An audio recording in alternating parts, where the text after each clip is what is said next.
এবারের ঈদে মুক্তিপ্রাপ্ত তাণ্ডব সিনেমাতে ক্যামিও দিতে দেখা গেছে আরফান নিশোকে। এরপর আর নতুন কোনো কাজে পাওয়া যায়নি। তবে ঘোষণা এসেছে রেদওয়ান রনি পরিচালিত দম সিনেমায় অভিনয় করতে যাচ্ছেন তিনি। এর মধ্যে খবর আরফান নিশোর পায়ের লিগামেন্ট ছিঁড়ে গেছে, যার কারণে আপাতত বিশ্রামে রয়েছেন অভিনেতা। কোনো শুটিংয়ে অংশ নিচ্ছেন না, এমনটা নিজেই জানিয়েছেন অভিনেতা।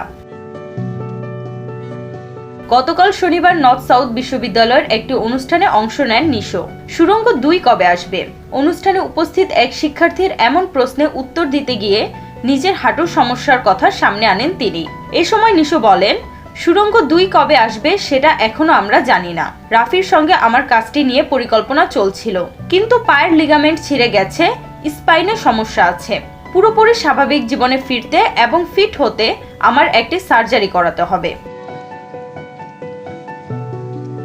এরপর তিনি বলেন, এটা এর আগে কখনো বলা হয়নি, এই প্রথমবার এখানে শেয়ার করলাম।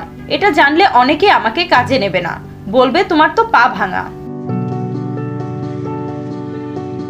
এদিকে সেপ্টেম্বরে ওটিটি প্ল্যাটফর্ম হইচইতে মুক্তি পেতে যাচ্ছে ভিকি জাহেদ পরিচালিত সিরিজ আকা।